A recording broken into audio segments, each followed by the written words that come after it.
Bom dia, Portugal, tudo bem. This is Blasphemy Laws Through the Back Door. Let's check it out. A's good, A's good, A's good, A's good. Wicked. It's Portuguese good. All right, before we get started, I noticed that many of you who enjoy my content still haven't gotten around to subscribing. It costs you nothing to subscribe, but it really, really helps me out. So go ahead and smash that subscribe button. Go on, smash it. And if you don't, that's ignorant. All right, let's get into it. Okay, so here's the scoop. In a recent session of Prime Minister's Questions, Labour MP Tahir Ali, representing Birmingham Hall, Green and Moseley, a place where you might expect such a question given its high Muslim population, asked Prime Minister Keir Starmer about measures to stop the desecration, as he calls it, of religious texts, specifically highlighting the Quran. And what was Starmer's response? Well, let's just say it was as decisive as a jellyfish in a debate club. He didn't exactly say no, did he? He copped out with a vague condemnation of desecration, which, if we're reading between the lines, means he's not exactly ruling it out either. In fact, let's have a look. Thank you, Mr. Speaker. November marks Islamophobia Awareness Month. Last year, the United Nations Human Rights Council adopted a resolution condemning the desecration of religious texts, including the Quran, despite opposition from the previous government. Acts of such mindless desecration only serve to fuel division and hatred within our society. Will the Prime Minister commit to introducing measures to prohibit the desecration of all religious texts and the prophets of the Abrahamic religions? Can I agree with him that desecration is awful and I think should be condemned across the House? We are, as I said before, Mr. Speaker, committed to tackling all forms of hatred and division, including, of course, Islamophobia in all of its forms. Thank you. Thank you, Mr. Speaker. Okay, so there we go.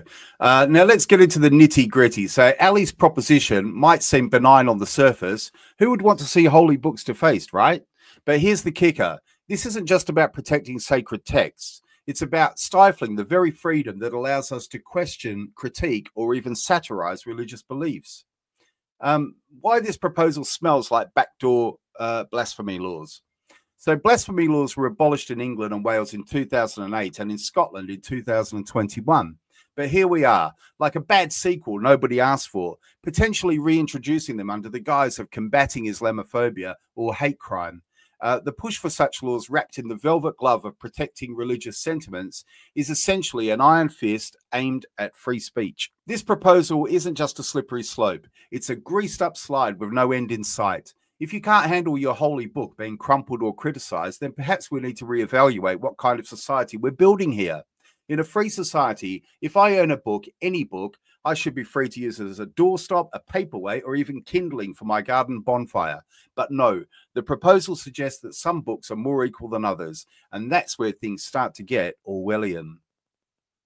The free speech paradox. The irony is, if we're going to protect all religious texts from being desecrated, then we need to apply this to every religion, from Christianity to Scientology. Imagine the chaos.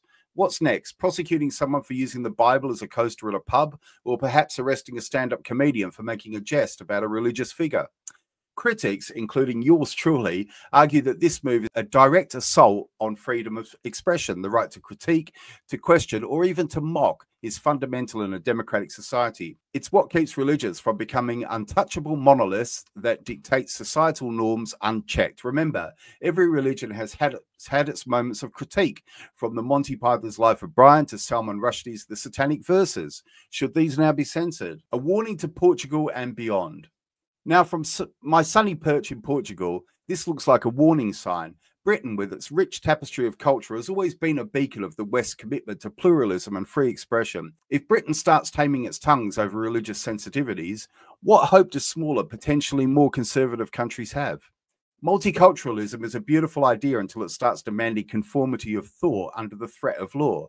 Here's the thought. If you can't handle your beliefs being questioned or even ridiculed in a society, maybe you're not ready for a society where every voice, every belief can coexist. The slippery slope of censorship. Let's not forget, once you start down this path, where does it end? Today, it's about not damaging a Quran. Tomorrow, it could be about not offending any religious sentiment, leading to a society where the fear of causing offense trumps the right to speak freely. In a truly free society, people should indeed be allowed to hate or love whatever they choose, including religions. This isn't advocating for hatred. It's advocating for the right to think, to speak, and yes, to criticize without fear of legal repercussions.